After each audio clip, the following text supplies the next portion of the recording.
저는 지난 수요 예배 때도 말씀을 드렸지만 시를 쓰는 걸 참 좋아합니다. 그런데 쓰는 것만 좋아하는 게 아니라 읽는 것도 참 좋아합니다. 특별히 제가 좋아하는 시들 중에 대부분은 일제강점기 때 쓰여졌던 시들을 참 좋아해요. 빼앗긴 들에도 봄을 웃는가, 혹은 뭐 님의 침묵, 아니면 쉽게 쓰여진 시, 뭐 이런 일제강점기 때 쓰여진 시를 좋아하는데요. 왜냐면 그 시라는 게 굉장히 짧은 그 내용 안에 많은 자신들의 감정이나 혹은 바람들을 이렇게 담아내잖아요. 그렇기 때문에 그 시어 하나하나를 고를 때 이렇게 쉽게 고르지 않습니다.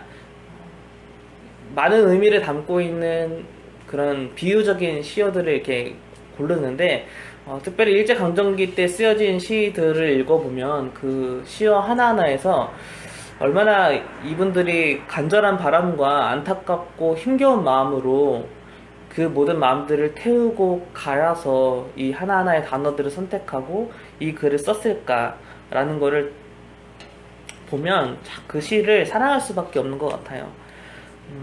제가 GOP에서 군 생활을 하면서 한 9개월, 10개월 동안 그 험준한 산 밖을 나가지 못한 그런 어떤 갑갑한 마음들, 그리고 때로는 이렇게 외로운 마음들, 뭐 그런 마음들 때문에 사랑하는 사람들이 더 참 많이 보고파 했었습니다. 어느 날 이제 근무를 서고 있는데, 근무를 서다가 이렇게 철책을 이렇게 쫙 따라서 순찰을 하고 돌아오는 길이었어요. 돌아오는 길에 잠깐 쉬어가는 곳이 있거든요. 거기서 딱 쉬고 있는데 이렇게 저희 군화가 먼지를 이렇게 뽀얗게 덮여 있는 거예요. 저도 모르게 이제 거기다가 참 보고 싶다라는 그런 글귀를 이렇게 쓴 적이 있어요. 어디다가 쓸 데가 없잖아요. 근데 그 뽀여진 데에다가는 이렇게 글씨를 쓸 수 있으니까. 남들이 보기에는 뭐 보고 싶다라는 말이 참 흔한 말이겠지만 그 당시 저에게는 그 한마디가 정말 많은 심정을 담고 있던 그런 단어였습니다. 오늘 시편을 읽는 내내 참 그런 마음으로 이 시를 읽었던 것 같아요. 이 단어 하나하나에 어떤 의미들이 있을까, 왜 이 단어들을 골랐을까 라는 마음으로요. 하나님이 아니라 지금은 바벨론 제국이 자신들을 다스리고 있었을 때입니다. 어떤 의로움이나 공평함이 아니라 불의와 그리고 폭정이 그리고 탐욕이 또 부패한 권력이 그 보좌 위에 앉아서 그 어느 누구도 슬퍼하고 이를 갈 수밖에 없는, 힘겹게 삶을 토로할 수밖에 없는 그러한 시절을 보내고 있었습니다. 누구나 다 눈물을 흘리고 누구나 다 소리를 지를 수밖에 없을 그때 시인은 몇 번이고 넘어지고 좌절하고 그것을 딛고 일어나 또 넘어지고 딛고 일어나고 일어나면서 마침내 다시 하나님을 바라볼 수 있게 되었습니다.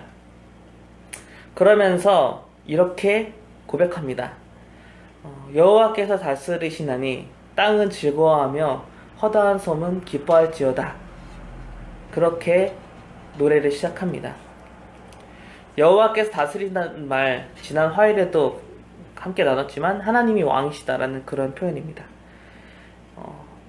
바벨론 제국의 저 엄청난 권력을 지닌 저자가 왕이 아니라 그들이 섬기고 있는 그 신들은 헛된 우상들이고 결국은 하나님께서 왕이시고 다시 하나님께서 다스리실 때 우리는 지금 비록 슬퍼하고 이를 갈고 있지만 땅은 다시 기뻐하고 모든 온 땅은 즐거워할 거다라는 그런 고백을 담아내고 있습니다.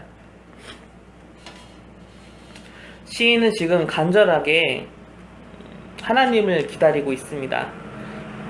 우리를 다시 높여주시고 우리를 다시 인도해주시고 지켜주실, 그리고 마침내 승리하게 해주실 그러한 하나님을 기다리고 있습니다.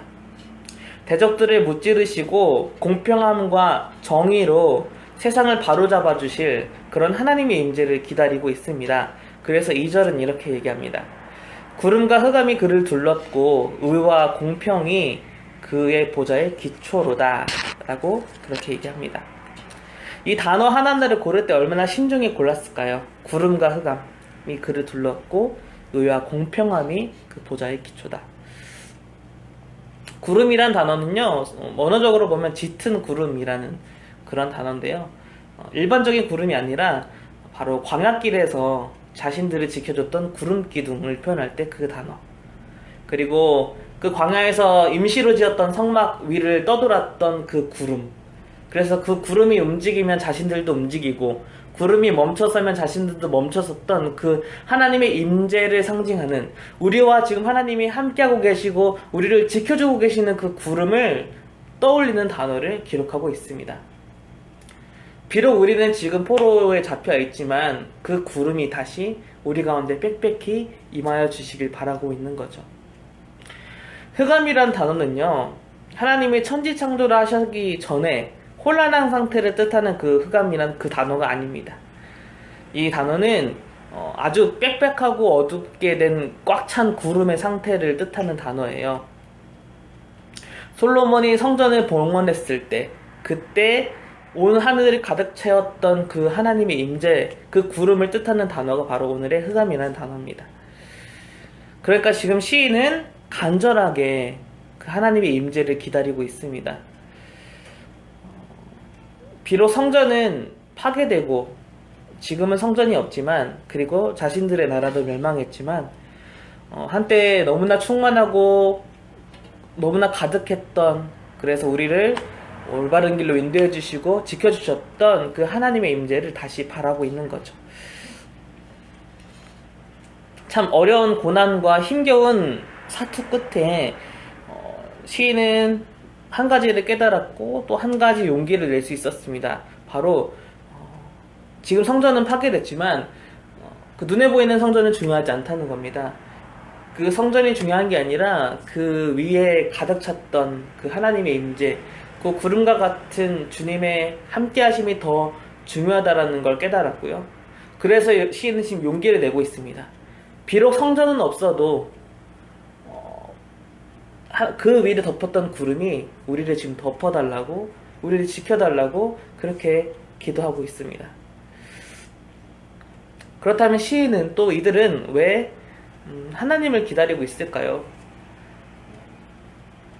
왜 이들은 하나님을 보고 싶어하고 또 보고 싶어하고 또 간절히 그렇게 기다리고 있을까요?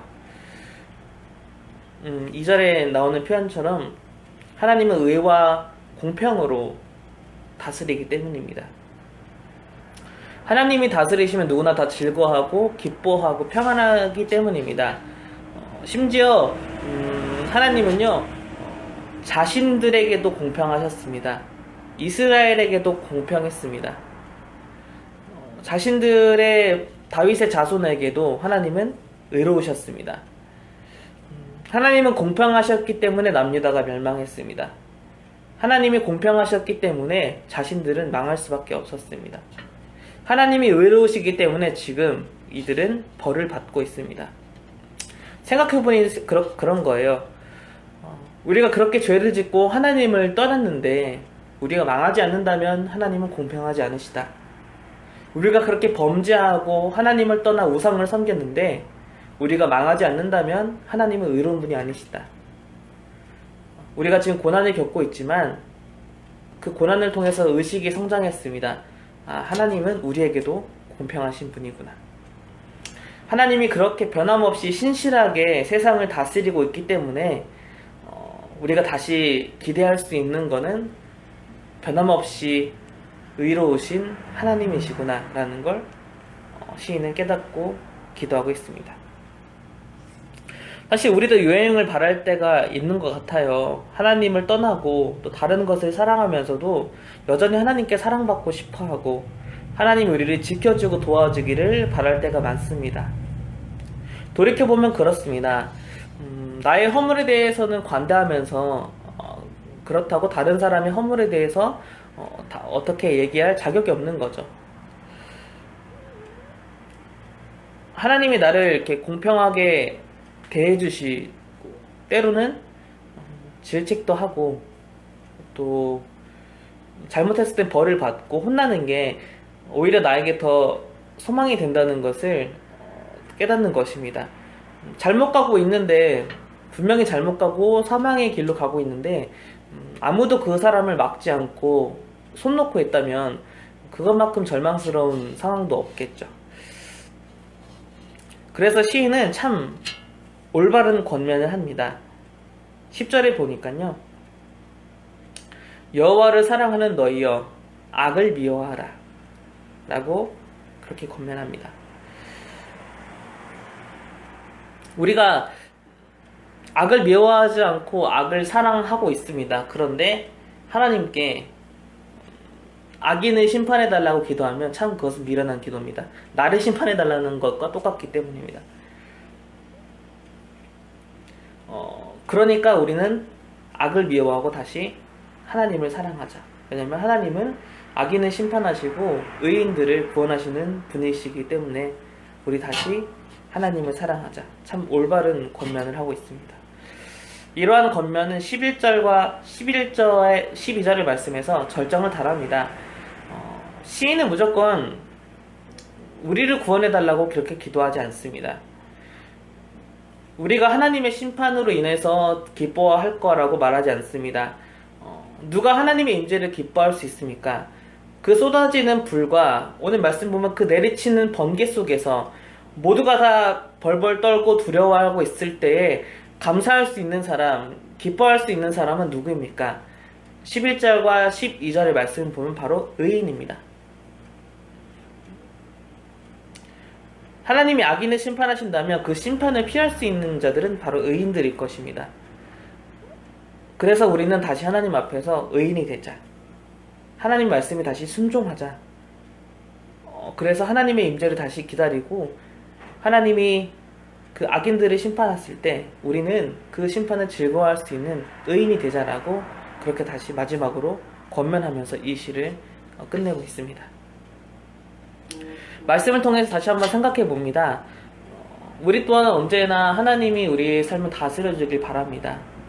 하나님이 함께 하시길 원하고 주님의 임재를 늘 기다리고 있습니다. 하나님께서 내 삶에 함께 해달라고 우리는 늘 기도하고 있습니다.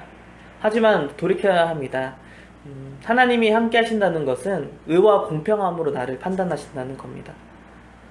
하나님이 함께 하신다라는 기도가 때로는 나의 불의함이나 나의 잘못됨을 판단하고 심판하는 것으로 함께 하실 수도 있습니다.